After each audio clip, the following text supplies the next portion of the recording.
یزید اپنی بہن سے شادی کیوں کرنا چاہتا تھا؟ یزید نے اپنی بہن جس کا نام امالہ تھا اس سے شادی کرنے کے لیے اسلام کے اصولوں میں تبدیلی کرنے کی کوشش کی، جس کی مخالفت پر اس نے حضرت امام حسین علیہ السلام کے قتل کو جائز قرار دینے کے لیے 70 علماء دین سے فتویٰ لے کر حضرت امام حسین علیہ السلام کو کربلا میں یعنی میدان کربلا میں شہید کروایا۔ لیکن بسم اللہ الرحمن الرحیم، قتل حسین اصل میں مرگ یزید ہے، اسلام زندہ ہوتا ہے ہر کربلا کے بعد۔ ہمارا آج کا یہ واقعہ یزید کی بہن امالہ کے بارے میں ہے۔ اس ویڈیو میں آپ جانیں گے کہ یزید اپنی سوتیلی بہن امالہ سے شادی کیوں کرنا چاہتا تھا، بلکہ ویڈیو میں آپ کو یہ بھی بتائیں گے کہ خاندان یزید اور خاندان حسین رضی اللہ تعالیٰ عنہ کے مابین کیسی یہ رشتہ داریاں تھیں۔ امام حسین نے یزید کی بیعت کیوں نہیں کی؟ یزید کے بارے میں ہمیں کیا عقیدہ رکھنا چاہیے؟ یا امام احمد بن حنبل نے یزید بن معاویہ کی کفار کا فتویٰ دیا؟ اس وقت بات تفصیلاً ویڈیو میں آپ کے ساتھ شیئر کریں گے، تو چلیے ویڈیو کا باقاعدہ آغاز کرتے ہیں۔ سب سے پہلے آپ کو یزید کی بہن امالہ کے بارے میں بتاتے ہیں کہ کربلا کا واقعہ یعنی کربلا کے واقعہ کے بعد جب یزید کو ہر طرف سے لعن طعن ہوئی اور ہر کوئی مظلوم حضرت حسین علیہ السلام کے بے گناہ قتل پر ظالم یزید کو برا بلا کہنے لگا، بولنے لگا، اور ہر طرف سے امام زین العابدین اور سید زادیوں کی رہائی کے لیے آواز بلند ہونے لگی، تو یزید نے امام مہدی کو بلایا اور پوچھا کہ میں قیدیوں کو رہا کرنا چاہتا ہوں، آپ اس بارے میں کیا کہتے ہیں؟ امام سجاد نے فرمایا، میں شریک الحسین سے مشورہ کر کے بتاؤں گا۔ ناظرین، پھر حضرت امام سجاد نے حضرت زینب سے مشورہ کرنے کے بعد یزید سے کہا کہ ہماری کچھ شرائط ہیں، تو یزید نے امام سے کہا اپنی شرائط بتائیں، تو امام سجاد نے یزید سے کہا ہمارا لوٹا ہوا سامان واپس کرے، مال واپس کرے، ہمارے شہید افراد کے مبارک سر ہمارے حوالے کریں۔ ناظرین، یزید نے تمام شرطیں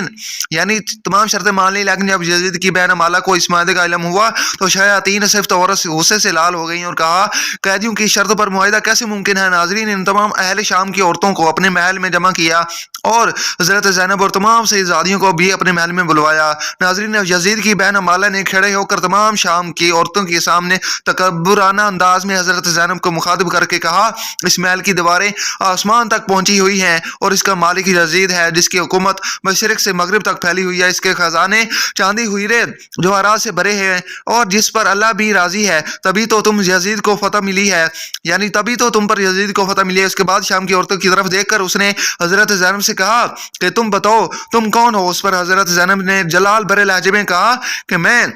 نہیں تیری بات سن لی، مگر تو نے ابھی تک میرا تعارف پایا ہی نہیں مکمل، لیکن تمہارا تعارف یہی ہے کہ تم حسین کے قاتل یزید کی بہن ہو۔ تمہارے بھائی نے ہی نبی کریم صلی اللہ علیہ وسلم کے خاندان کی عورتوں کو ناحق اسیر بنایا اور تم بھی باعزت ہونے کا دعویٰ کرتی ہو۔ تم جس بھائی کی مشرق و مغرب تک حکومت پر اترا رہی ہو، سن لو میرے رب کی حکومت پورے کائنات پر ہے۔ تم نے سچائی تو سن لی، لیکن میرے جد پوری کائنات کے مالک و خالق کے محبوب ترین نبی صلی اللہ علیہ وسلم ہیں۔ ناظرین، حضرت زینب نے اس ملعون عورت کو مزید کہا کہ تم جس دولت پر اترا رہی ہو فخر کر رہی ہو، میرے خدا کے سامنے نبی کریم صلی اللہ علیہ وسلم کے گھرانے کے ایک فرد کے ایک سجدے کے برابر بھی نہیں ہے، جو کہ خود دنیا کے تمام خزانوں کا مالک ہے۔ یہ محل جس پر تم کو فخر ہے، رب کائنات جلد ہی اس کو مٹی کا ڈھیر بنا دے گا۔ ناظرین، اس کے بعد حضرت زینب نے آسمان کی طرف ہاتھ اٹھا کر اللہ پاک سے دعا کی کہ اے رب کائنات، ہم تو اس سے راضی ہیں، تو بھی ہم سے راضی ہو جا۔ ناظرین، اس کے بعد محل میں موجود تمام شامی عورتوں نے حضرت زینب کے حق میں آواز بلند کی اور حضرت زینب نے یزید کی بہن کو کہا، اب بتا، ہم قید ہو کر بھی جیت گئے اور تم جیت کر بھی ہار گئے۔ ناظرین، اس کے بعد اہل بیت کے تمام لوگ شان و شوق سے محل سے روانہ ہوئے۔ دوسری روایت میں یہ ہے کہ یزید نے اپنی اسی بہن جس کا نام امالہ تھا اس سے شادی کرنے کے لیے اسلام کے اصولوں میں تبدیلی کرنے کی کوشش کی، جس کی مخالفت پر اس نے حضرت امام حسین کے قتل کو جائز قرار دینے کے لیے 70 علماء کرام سے دین سے فتویٰ لے کر اور حضرت امام حسین علیہ السلام کو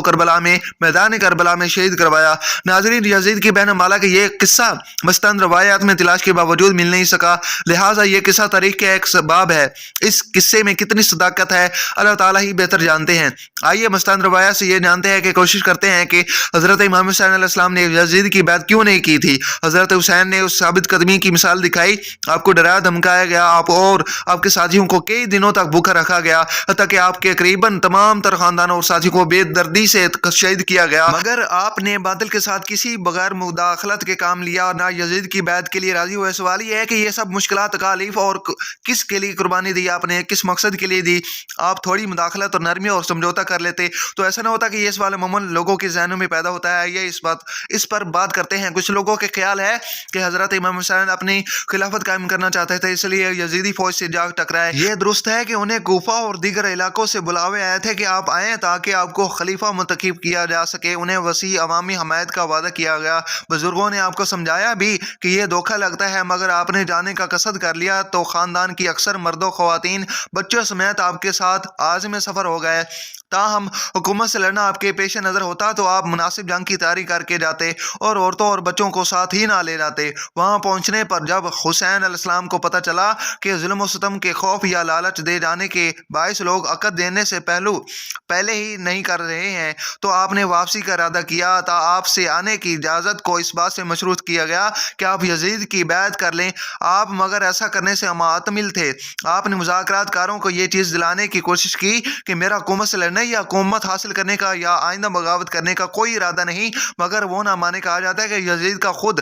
حضرت امام حسین علیہ السلام اور ان کے ساتھی کو قتل کرنے کا ارادہ نہیں تھا، مگر ان کے 7 سالار خود کو شاہ سے زیادہ شاہ کی وفادار سمجھتے تھے، ثابت کرنے کی کوشش کر رہے تھے، اس لیے انہوں نے صلح کی کوشش ناکام بنائی اور بالآخر امام حسین علیہ السلام کا سر تن سے جدا کیا اور ان کے ساتھیوں کو خون میں نہلا دیا۔ جب یزید کو امام حسین علیہ السلام کا سر پیش کیا گیا تو کہا جاتا ہے کہ انہوں نے آپ کے قتل پر دکھ کا اظہار کیا، لیکن دوسری طرف یہ بھی حقیقت ہے کہ یزید نے امام اور ان کے ساتھیوں کو قتل عام نے یعنی ملوث اپنی کسی عامل کے خلاف کوئی کارروائی نہیں کی، انہیں نہ کوئی سزا دی گئی، بلکہ اسی طرح اپنے عہدوں پر باقی اور ان کے معتمد رہے جس طرح قتل امام سے پہلے تھے۔ پھر دراصل اس وقت جو حکومت قائم تھی وہ لوگوں کی آزاد مرضی سے منتخب نہیں ہوئی تھی، بلکہ ایک موروثی بادشاہت تھی جو لوگوں کو اپنی بیعت پر مجبور کر رہی تھی۔ اسی طرح کرنے اور لوگوں کو بیعت و اطاعت پر مجبور کرنے کے لیے اسلام اجازت نہیں دیتا، یہ امام برحق نہیں تھی۔ لہٰذا امام حسین علیہ السلام نے سوچا اگر وہ استطاعت اور ثابت قدمی دکھانے کی بجائے یزید کی بیعت کر لیتے اور مسلط گوشی پر مداخلت سے کام لیتے تو اس بات کا خدشہ تھا کہ رسول اکرم صلی اللہ علیہ وسلم کا مقدس نواسہ ہونے کی بنا پر اہل اسلام آپ کے طرز عمل کو امام باطل اور فاسق کے زور زبردستی والے بیعت کے لیے حجت سمجھ لیتے اور ایک بڑی نظیر بن جاتے تو مزاحمت سے کام لے لیتے اور ظاہری طور پر یزید کی نقلی بیعت کر لیتے۔ اس طرح آپ اور آپ کے ساتھیوں کی جانیں بچ جاتی، مگر آپ نے مظاہرہ کرتے ہوئے رخصت کی بجائے عزیمت کا راستہ اختیار کرنے کا فیصلہ کیا۔ یوں انہوں نے سکھا دیا کہ موت یا کسی دوست کے نقصان سے خوف سے حق کو چھوڑ کر باطل کی حمایت کرنا مردوں کا شیوہ نہیں ہے۔ لہٰذا حضرت امام حسین علیہ السلام یزید کی بیعت کرنے کا انکار کر دیا، اپنے قول و عملی شہادت اور عظیم الشان قربانی کے ذریعے قیامت تک کے لیے لوگوں پر راہ عظیم ایک برتری کر دی۔ آپ نے سکھا دیا کہ اگر آئندہ حق و باطل کے درمیان اس طرح کا موقع برپا ہوا، قاتل میں ترجیح ہو، انتخاب کا موقع ہے یا کسی فاسق اور ظالم لوگوں پر بال زبر اپنی حکومت مسلط کرنے کی کوشش کرے تو آزادی، قانون کی بالادستی، جمہوریت اور انسانی وقار کے علمدار کسی مداخلت سے کام نہ لیں، جرأت دکھاتے ہوئے حق بن کر کھڑے ہوں اور باطل کے ساتھ کسی بھی طرح کی حمایت اور تعاون سے سرے انکار کر دیں۔ حقیقت یہ ہے کہ حضرت امام شریعت جواب دہ حکومت انسان دوستی اور حقوق کو صداقت کے لیے کوشاں لوگوں کے لیے مشیر راہ ہے۔ ویڈیو کے آخر میں ناظرین یہ بھی جان لیجیے کہ خاندان حسین کے مابین کیسے رشتہ داریاں تھیں۔ تو ناظرین مطالعہ سے بعض لوگوں نے یہ نظریہ قائم کر لیا ہے کہ گویا بنو امیہ یعنی خاندان یزید اور بنو ہاشم یعنی خاندان حسین کے مابین کوئی سخت دشمنی تھی، لیکن جب ہم انصاف کے مستند کتاب کا مطالعہ کرتے ہیں تو ہمیں اس مطالعہ کے بالکل برعکس نظر آتا ہے۔ ہم دیکھتے ہیں کہ اہل بیت کی خواتین کثرت سے بنو امیہ میں بیائی گئیں اور بنو ہاشم میں کربلا کے بعد مشاورت کے لیے تعلقات چلتے رہے۔ پھر ظاہر سی بات ہے کہ ایک انسان اپنی بیٹی بہن اسی خاندان میں بھی آتا ہے کہ جس کے لوگوں کے بارے میں اس کو قطعی اطمینان ذی شرف و اعلیٰ مرتبت ہو، یعنی ہماری خواتین کا خیال رکھیں گے۔ اس سلسلہ میں کچھ رشتہ داریاں بھی ملاحظہ کر سکتے ہیں۔ نمبر 1، سیدنا علی المرتضیٰ رضی اللہ تعالیٰ عنہ کی صاحبزادی رملہ مروان رضی اللہ تعالیٰ عنہ بن الحکم کے فرزند معاویہ بن مروان کو بیائی تھی، جو کہ خلیفہ عبد الملک بن مروان رحمۃ اللہ علیہ کے حقیقی بھائی تھے۔ نمبر 2،